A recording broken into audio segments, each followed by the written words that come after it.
Welcome to the GenX Experience, the podcast that celebrates the unique journey of 80s kids navigating midlife. I'm your host, Blythe Alperin. Each episode, my guests and I will share with you the unique differences that define our generation and how we are navigating those differences in the real world. Join me for laughs, insights, and a sense of community. Let's embrace the GenX Experience together. Welcome back to the GenX Experience. Welcome to episode 27. Today is a solo episode, so you get to either just listen or look at me. Aren't you lucky? This is our second episode in our month of March solo travel theme. And today we're going to do two things. We're going to listen to me talk. Well, you're going to listen to me talk about my trip in Portugal. I wanted to go in more detail and just give you an idea if you're thinking about going on a trip with wild terrains. I interviewed the founder in our previous episode. I highly recommend listening to that because it really tells you more about the company, how they curate their experiences, and why you should just book the trip. So I'm going to share more about that. And then we're going to take a little trip down memory lane to reminisce about what it was like to travel as a kid when we didn't have, or as a young adult, when we didn't have cell phones or Google Maps. We had calling cards and physical maps until we had like MapQuest. And then you had so many pieces of paper telling you all the directions. It was a completely different experience. And we're going to talk about that because traveling alone the first time, I remember, I want to say I was in high school when it was really just me. Like I had traveled with my brother and sister, but like that wasn't the same when it was just me having to navigate things. And I remember feeling like such an adult. I think I was 15 or 16, not really an adult. So we're going to go down memory lane. But first, let's get into my trip. If you are watching this on Spotify or YouTube, there'll be some visual images. I will also be uploading some pictures and a reel and things on our Instagram, the GenX Experience Pod, so you can see what I got to experience and see how beautiful Portugal is. We went to 3 different cities: Lisbon, Santa Cruz, and Porto. I don't know what it was about Porto, but I love that place. I want to go back and explore it more and to go to Gaia, which is like literally across the river. So let's get into my trip. I booked it last May. They had like I think Memorial Day special. And I was like, you know what? I want to treat myself to a trip for my 50th. And I've been talking about going on a trip for years, but trying to coordinate with people. It just, for various reasons, it didn't happen. I was like, I'm not staying home. So I booked a trip for the fall, for November. And I spent 8 days in Portugal. And this trip will remain one of my favorite experiences of my life. I don't even know how to describe it. I had the best time. I fell in love with Portugal. The women on my trip were incredible. Our guide was just a delight and made the trip even better. And all of the women artisans and entrepreneurs and winemakers and hoteliers, like all of them that we met, were just inspiring and interesting. And I'm so thankful that I decided to book the trip. I will say, as was mentioned in the previous episode, if you're going to do one of these trips, whether it's with wild terrains or another group, fly in the day before, because the jet lag was so real, because I really couldn't sleep on my flight over. I flew from Atlanta to Boston. I had like a long layover in Boston, and the flight from Boston to Lisbon is like 5.5 hours. I couldn't sleep. There were a few moments where I was like, I would like to get off this ride. I did not sign up for this and I can't sleep. I don't like turbulence. Not that anybody does, but you definitely feel it a little bit less on the bigger planes. But there was a couple moments where I'm like, we're on a huge plane and I still don't like this.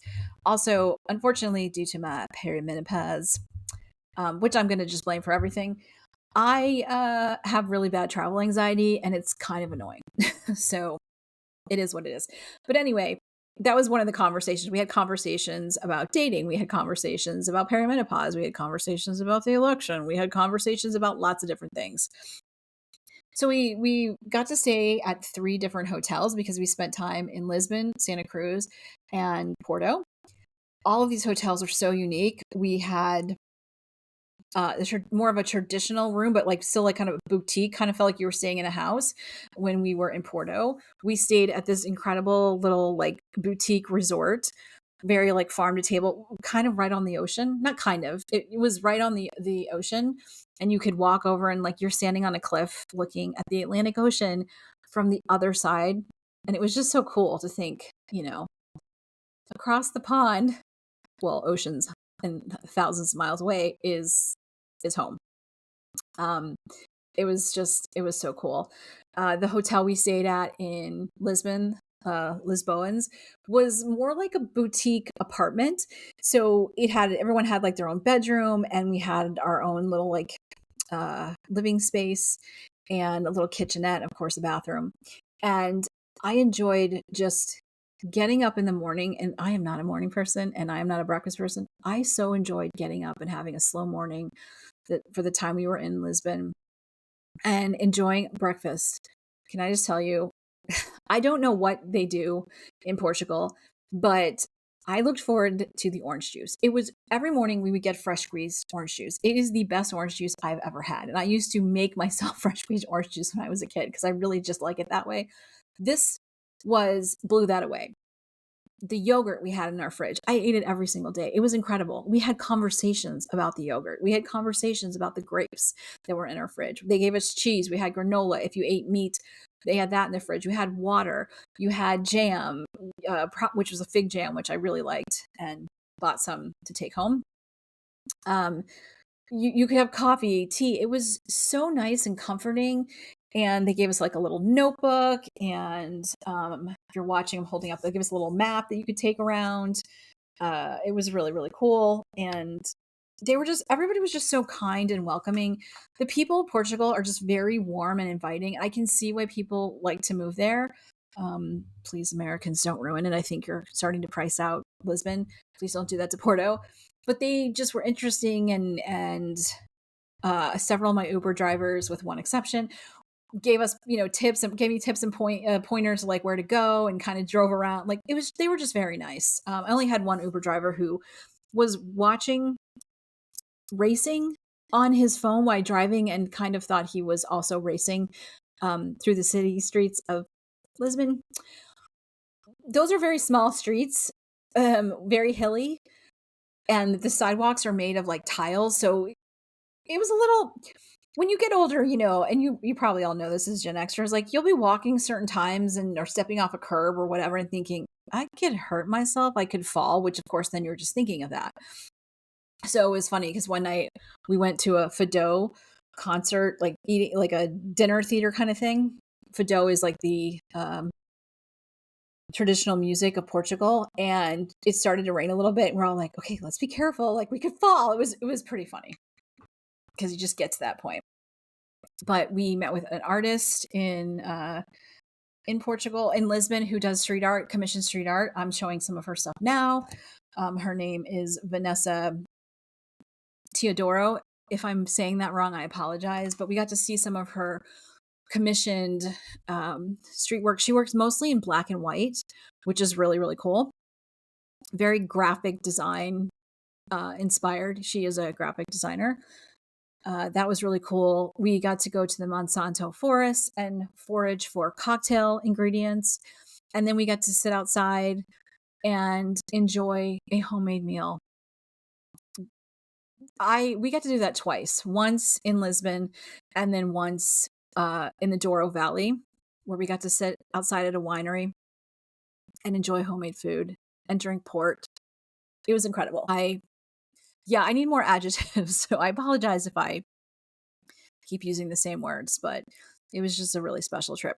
So after spending a few days in Portugal and getting to go to a cooking class and a cocktail class and spending time with an artist and an entrepreneur and discovering things like, fig jam and orange wine, which I really, really like. I bought a bottle that I brought back that we drank at Thanksgiving. We'll have to definitely find orange wine again. It's called orange wine because it has an orange color. The flavor is just, I don't know how to describe it. It's not too dry. It's not too sweet. It's just very light. It was so good. It was so, so good. So then we took a trip to Santa Cruz. It was very interesting. So the women on my trip we had one Gen Zer, I think she was like 26, 27. And then um, we, most of the women were like my age and a little bit older. We had two sisters from Canada. We had a pediatrician. We had someone from Texas. We had someone that also lives here in Georgia. Riley lives in Florida. It was 8 of us and from all different walks of life, but very interesting. And we had very cool conversations about all kinds of things. And our guide, Rita, love her so much. She made the trip even more special because she kept us informed. She made sure we were all comfortable and okay. And, if we were walking somewhere, she would point out little things about Portugal. Like, for instance, their democracy is 50 years old. So in 1974, they became a democracy. So it's really cool. Like, we're basically standing in a country that is old, but is young at the same time. So that was really interesting, and seeing like the street art and the tiles on the buildings. Like, if I could take a wall back with me with all the tiles on there, I would. I'll post pictures. We'll see how beautiful they were. So we had an interesting trip to Santa Cruz. I was in the car. It was me, Riley, Mary Ellen, and Maggie. And our driver thought he was on the Autobahn. And he was going very, very, very fast. I didn't know the other women were as freaked out as I was. I kept trying to look at the speedometer to see how fast he was going. Well, we luckily had a little stop. And the 4 of us, I'm like, oh my God, am I the only one that thinks we're driving too fast? I'm like, yes, everyone was freaked out. Some of us were trying to keep our eyes closed. It was just hilarious. I think at one point, Maggie's like, do you think this is safe? And I'm like, well, we're in a Mercedes and they are really known for, being the pioneer of safety features in a car. And she kind of laughed at me. She's like, okay. And later she's like, that made me feel better, but it was also funny. And then Mary Ellen was trying to take a picture outside and things are just whizzing by. And Maggie's like, I don't think you're going to get what you want. So it kind of was a little joke, but let's just say the trip did not take us as long as it was supposed to. And when we got off the highway, we were on like the back roads where you kind of had to slow down. We were all thankful. That driver did not come back the next time because we kind of made it known that he was terrified. And not even kidding. Like, you could feel how fast he was going. So it was crazy. It's also funny too, which I knew this because I'd been to Europe before, that when you're getting like a little van or cars, like they're Mercedes, or I think I was in one of the, is it Windstar? One of the like electric vehicles. It was very cool. So we went to this really amazing little resort, like boutique resort in Santa Cruz. And I'm not even going to try to pronounce it. I think it's Arrayas do Sexto.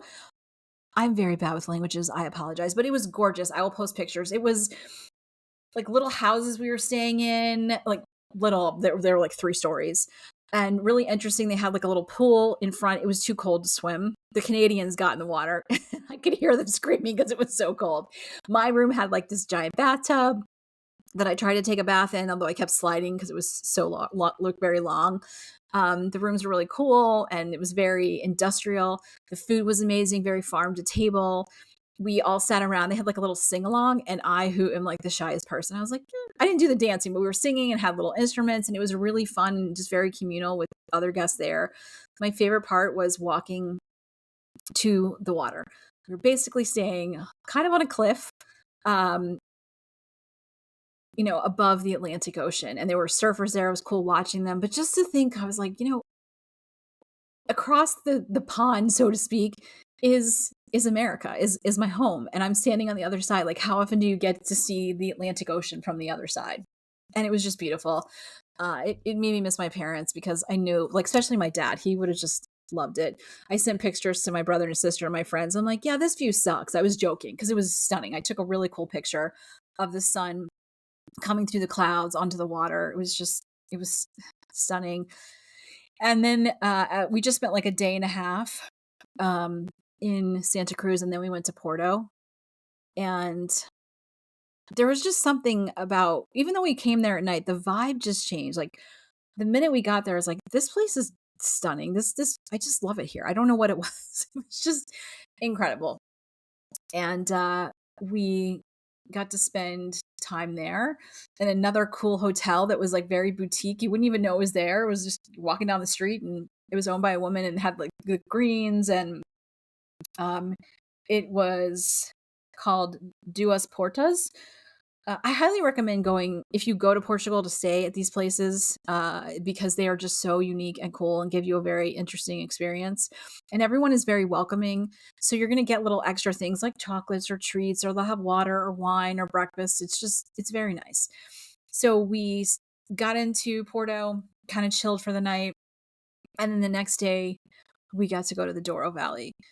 Now, I don't know what I was picturing as a valley. I don't think I was picturing like hills. I don't know. I go wide open space. So we go, and then we kind of stop. Like, okay, the road is going to get very curvy. That is an understatement.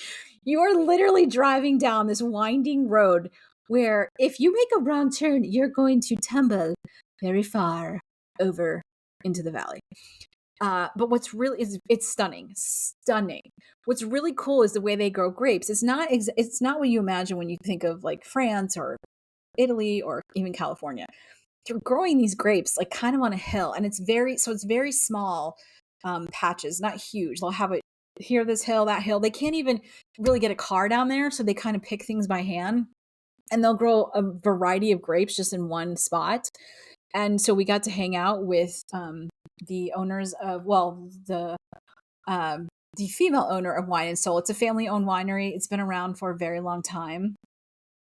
It was so cool. We got to explore the where they're storing the wine and learn more about the process. They make port. They have red wine, white wine. They also make their own olive oil.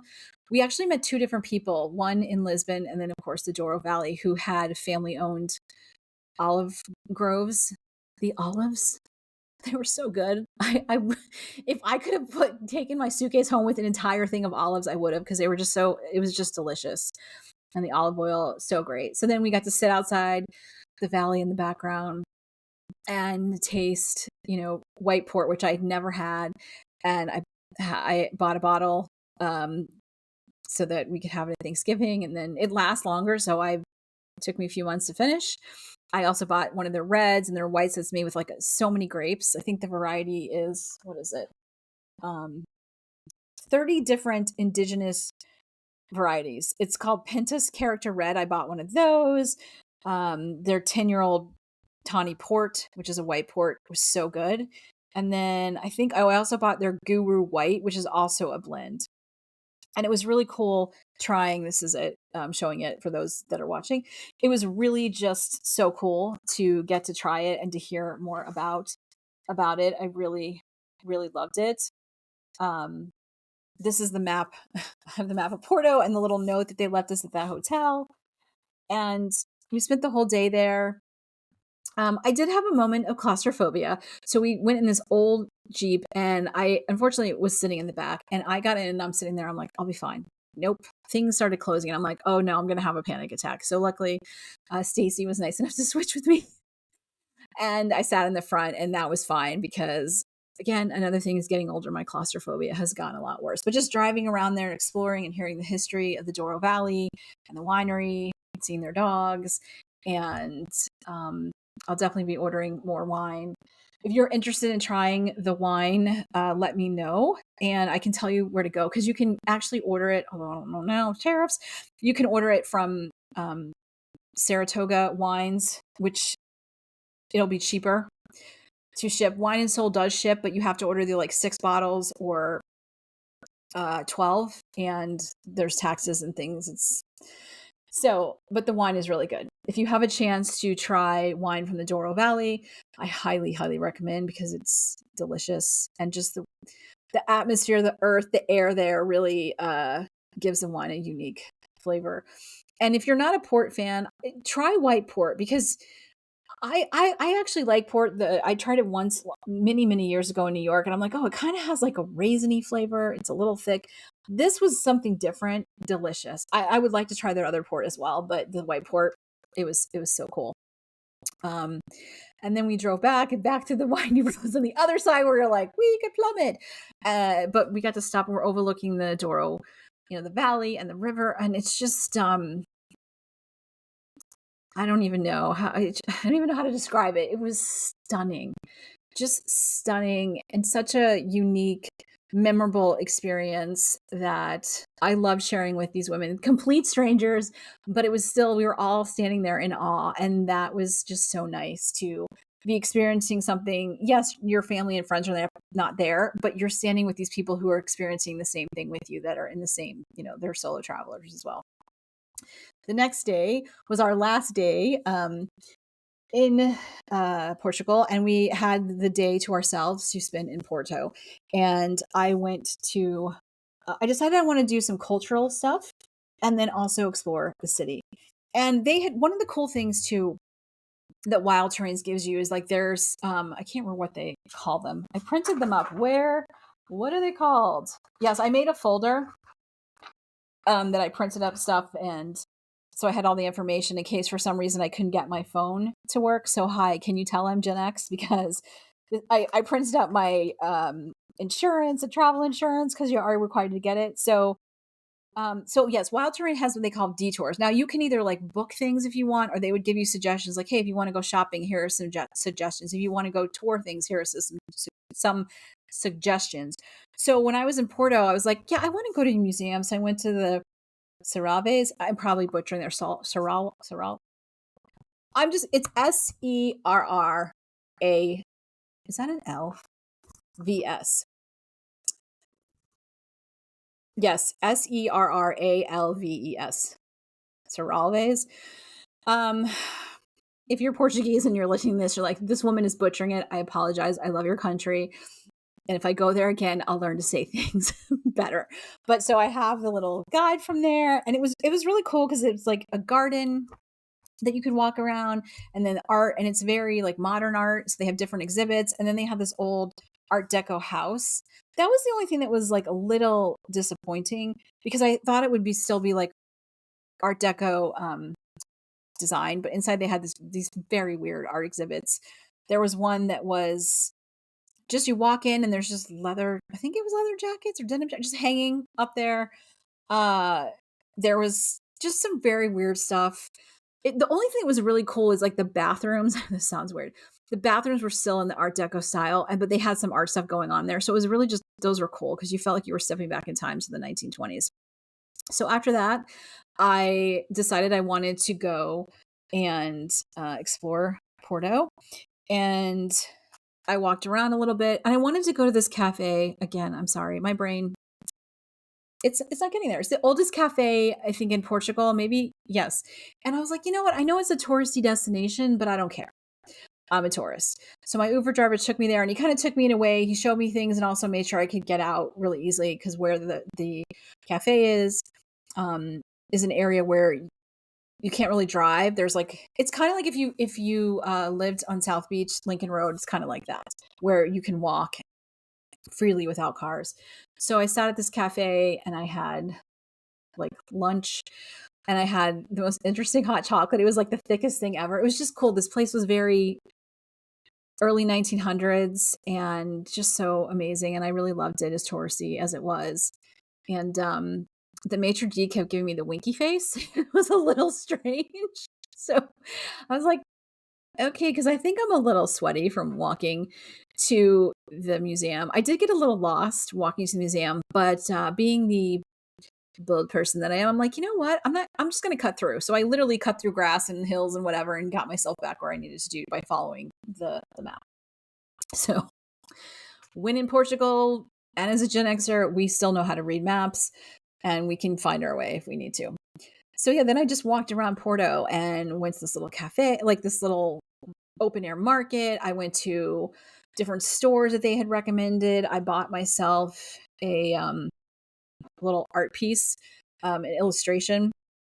And I didn't realize at the time that I bought it. I'll include a picture. It's a woman bird watching. But when I saw it, I saw a woman with binoculars, like by herself exploring. And I'm like, this is what I'm doing. I'm doing something by myself with others. And I kind of just like, this is this is cool. This means something to me. Of course, it's very colorful because I am not a beige girl. And I need to still hang it up in my apartment. But it was just so cool. And I kind of decided that I want to kind of do that when I go to places. I like to get a souvenir, but I'm like, wouldn't it be cool to get little pieces of local art, whether it's pottery or an illustration? So yeah, I just kind of walked around, roamed around, and I didn't really have a plan. I just kind of went. That was the one thing too. I decided I'm just gonna like let go and not have to plan every minute that we're not doing stuff. I'm just gonna walk around. So somehow I ended up finding this really cool little store. And then I walked down and I was like, I don't really know where I am. Don't care. Have my phone. And I started walking along the Douro River. And it just made me happy. I'm like, you know what? I'm just going to keep walking and see where this takes me. And at some point, though, I was thirsty. I was trying to find a place to get some water. Well, I found a little place that was, how do I describe it? It was like a closet with vending machines. And I can't remember the name of it, but it was this little place. I'm like, oh, I'll just get a water in there. I thought it was like a little cafe or whatever. And I got my water. And as I'm looking in the vending machine, I'm like, oh, they're interesting. They have condoms, they have food, they have treats, whatever. And then I saw this thing and I was like, what is that? What is that? Well, it was a pocket, Pussy. And I was like, okay, so that's not something you'd see in America because, why would you? I didn't expect to to see it in Portugal either. It was interesting. So I took a picture of it, which I'm trying to find now. I will include it online, but it was hilarious, and I had to look it up because at first I didn't really quite understand what it was, and yes, it was called Flex, and it says vaginal experience. I was like, I didn't know what it was, so I took a picture. I'm like, I'll look it up later. So then that day we had our goodbye dinner at this like kind of hotel supper club kind of thing, and it was beautiful and nice and interesting, like deconstructed food where like deconstructed like recipes that are traditional kind of deconstructed. We had a different drink with like every round, and if you didn't drink they made like mocktails, and it was very cool. Different desserts. So I'm telling the women, I'm like, so I saw this really interesting thing, this like little rest stop kind of thing, and I showed them and I'm like, look at this. And then they're like, what is that? I'm like, I don't know. And then even Rita, our guide, she's like, I've never seen this. I don't know what this is. So I looked it up, and yes, it is a vibrator or sex toy for men. Do they have one for women? No. So I guess if you're tired and you're walking around and, if you don't have a partner, so you don't need the condoms, you're just by yourself, you're solo traveling and you're a man, you can enjoy it yourself with a little flex. So, and of course, because I'm a 12-year-old, I had to send pictures to my best friend and to my friends here and to everyone. I'm like, look at this. Because I'm like, where are you? What are you doing? So anyway, that was our last night, sitting around the table, talking, laughing, enjoying time. And then the next morning, I got up and went to the airport in a Uber ride that was a little scary. I don't know why he was going so fast. It was rush hour traffic. And then I flew home via Amsterdam. Beautiful airport. I've been to Amsterdam before. It was a little unnerving because there had been some issues in the city that day or that week. Wasn't bought at the airport, but also the men doing the customs. They were very very attractive. I was like, oh, hello. Would you like to check my passport? So yeah, so I flew home on KLM, which is a very nice airline. I mean, they're a partner of Delta. And I watched 4 movies because I flew in the morning till you get home at like 8 or 9, you're supposed to stay up. So it's just like you're doing a day. And so when you're not going to mess your time up. So yes, I watched four movies because it was like 8.5 hours, much better flight home than it was there. It's very smooth, very comfortable. So I watched Inside Out 2, loved it. I watched the second, oh my God, I can't, whatever Ryan Reynolds movie. Why am I not You know what I'm talking about. Um, not sure if he's going to be making any more of those because little drama with his wife. Anyways, and then I was like, you know what? Why don't I watch some Dutch movies? So I watched two. Again, forgetting that I'm in Europe, right? Where, well, flying from Europe, where they're not as prudish as the United States. So I'm watching this movie and I should have taken a picture of like what they were called. I don't remember. But it was a love story about this woman who's about to get married, and then she goes on her like little hen weekend or bachelorette, and she meets this guy and they fall in love, and he doesn't really tell her. He's like, he's leaving, whatever. Well, it turns out he's dying. So she finds this out because she falls in love with him and she decides she wants to be with him, and finds out he's taking himself to a hospice to die. And she's like, no, you're not doing that.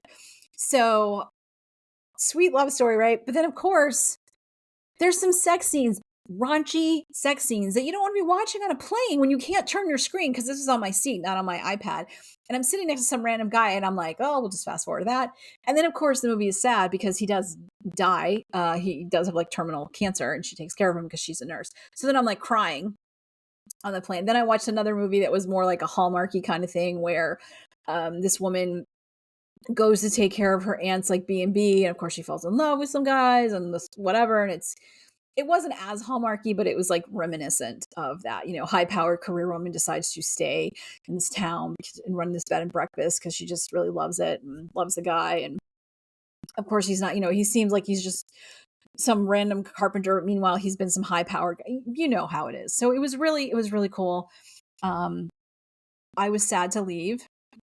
I was tired though, and I was excited to get back to Busty. If you're watching, you can see him in the background on the couch waiting for me to finish so we can go for a little walk. But that's his spot. He likes to sit on my couch and watch over me. So yes, that was my trip to Portugal. If you're listening, Rita, or any of the women that were on the trip with me, thank you for making it such a memorable experience, and for being so kind and for sharing the time with me. I enjoyed meeting all of you and sharing the time with you. And maybe we'll see each other sometime in the future. And again, if you want to go to Portugal with wild terrains, make sure you say hi to Rita for me. And you will not regret it. It's really great. I would like to check out their Argentina trip, and I would like to check out their New Orleans trip, and maybe Japan, because their trips are really cool. So we will see. I definitely want to do more exploring, and whether that is with friends or family or on solo trips, I don't care. I'm going to go to the places I want to go and enjoy my life. So I'm so thankful that I got to spend the time there. And with that, let's go back in time, shall we? Let's go back to the 80s and the 90s, right? When we were growing up and, you know, you would go on vacation with your parents. I mean, we did summer vacations, spring break, whatever. But the first time you kind of got to solo travel might have been a college trip, or when you were in college, right? And you went on spring break, or, you know, you went to conferences. Like my first solo trip, really, like I said, like, I don't know if I've said this, but it was to a conference in DC, National Young Leaders. It was a really fun experience. We got to hang out in DC and talk to our congressman and do a mock debate and see really cool things and watch Mr. Smith Goes to Washington, which is an incredible movie with Jimmy Stewart. We're in this like old theater, had pizza. We got to walk around DC, explore. It was just so cool. Lots of cute boys. We were all in high school, but it was the first time where I really was on a trip by myself. And I thought I was so grown up. I remember not like dressing up, but I definitely didn't look like, now I go in like the most comfortable clothes. Like I have matching little sets because I want to be in my comfies. So I remember like going to the bathroom at one point and looking around the aisle to see if were there any cute boys on my flight that might be on my trip. There were. So you know, but we didn't have phones, right? We had calling cards, or you would call collect, and you basically like, I made it click, you know, or you had limits for how long you could use the calling cards. And if you overused them and you ran out of money or you ran out of time, your parents were not going to be happy with you. And you were going to hear it. Because if they had to spend more money, because long distance was expensive. It wasn't now where you just pick up the phone. You know, even when we first had cell phones, you had to wait till after a certain time, or you had limited text, and you were getting charged if somebody called you or you called them, or if they texted you or you texted them. So, we didn't have the internet on our phones for a very long time. They were bigger and smaller. But there was that sense of freedom, of adulthood, of doing it on your own. And I don't know about you, but I wasn't super nervous. I had done some things where like I'd gone with my brother and sister, or I was just always I'm the oldest. So I was like, I would always pay attention and, kind of want to help things. And I just felt like I got this. I'll figure it out. So, I did. And I went on a couple other trips in school, like leadership things in high school. I went to Indiana University, but I got picked up by my dad's friend that lived in Indianapolis. So I was on my own to go there, or to come back, but it was still traveling on a plane by myself. Sometimes we had to change planes, and, figuring it out and negotiating where you had to go and making sure you got to your gate. And again, like if you were going to be delayed, you just had to sit there, and you'd call your parents or your friends or whoever was meeting you. There was also that sense when you got a little older, maybe in college or high school, and you got to go on spring break with just you and your friends, and the road trips. And again, we didn't have cell phones, so there was no Google Maps. So it was like going to AAA and getting a triptych, or going and getting a map and figuring out the destination. And then when we did have the internet, using MapQuest, and there was another one, but I can't remember, and printing out pages and pages and pages of directions that you would use and look at while you're driving, real safe. But, curating that playlist and making sure you had like the CDs that you wanted to play, or making a mix CD or a mixtape. It really was the time where you started to feel like an adult.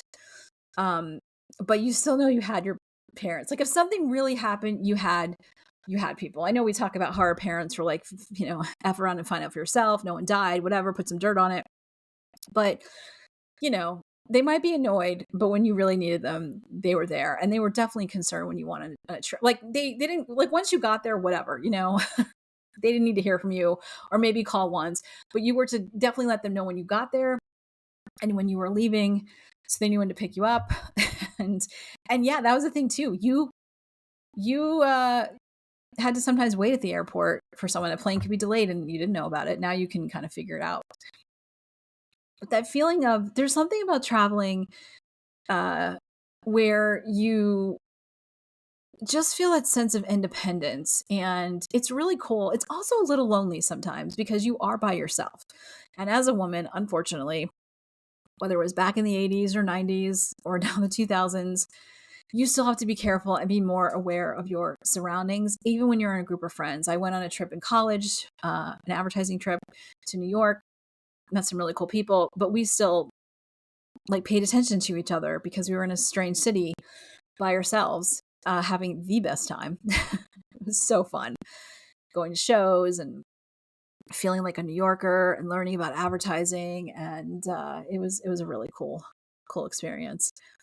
So yeah, it's interesting to think about the freedom that travel gives you, and the freedom that, while we had a lot of freedom growing up because we were latchkey kids and our parents were like, go outside, or go get a job in the summer or after school, we did have that sense of independence, but we were usually outside with our friends, right? Or, hanging out with our siblings.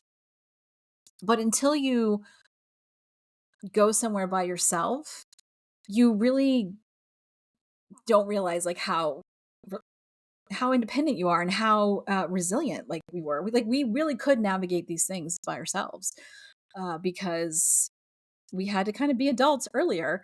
And I mean, we were still kids, but you sort of had to be adults earlier. And your parents really did kind of be like, you need to be responsible. Here's the money. Here's the traveler's checks. Remember traveler's checks? That's what you had to go get those before you went on a trip. And like my mom instilled in me, she's like, okay, you're going on this trip and you need to set aside money, like $100 or whatever, 50 or $100 for the end of the trip. So just in case you end up, you'll get carried away and you're having a good time. And she's like, that's fine, but make sure you save some money for the end of the trip, just in case you don't want to end up at the end with nothing. And I did. My friends thought it was funny, but I had money left. So, and like thinking about, okay, I want to buy something really cool, like really thinking about what I wanted to buy, wherever I was going. I bought like a little Coach purse. I mean, that was one of many things. Well, I didn't buy that much stuff, but setting aside the money, like knowing how much I wanted to spend, being responsible for, your ID and your ticket and your luggage. And it make you feel very grown up and like, hey, I'm so cool. And look at me reading this book and look at me with my Walkman and my CDs. How many of us had a travel CD case? I had one that it was smaller, right? It was like the size of a CD, but not the bigger cases. I think mine was a Paul Frank because I loved, so it had the monkey on it. I thought it was very cool. And I had my travel bag and my purse and my luggage. The luggages were, thank God for the luggage now, because can I just say the luggage we had, first of all, it's ugly. We had this like yellow suitcase with a giant A on it because just ugly. And now the luggage is nicer. Granted, and it wheels around. It's much easier to maneuver. You just have to make sure you don't get somebody else's because all the bags kind of look alike. So yeah. Sometimes I long for those simpler days, especially in today's crazy world that we live in, for those simpler times where, yes, you could end up on the back of a milk carton and you should have to be careful and you would get the lectures and, from your parents, and society kind of put the fear of God into us. We were going to get swallowed by quicksand, spontaneously combust, or get stolen in a white van. Or when I was in college, we had to worry about roofies in our drinks.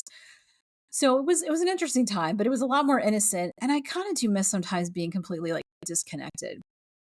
It was a little bit nice to be in Europe and kind of know what was going on, but kind of not. But as thankful as I am for my Portugal trip, yeah, I would love to go on a trip sometime, kind of doing it 80s, 90s style. Although I kind of like having the cell phone and the map on there in my pocket. Anyway, we are getting a little long-winded here, so let's wrap things up. We have new content coming next month. Since it's tax month, we are going to talk to an expert on, budgeting and finance. I didn't want to talk about taxes or anything because nobody wants to talk about that ever.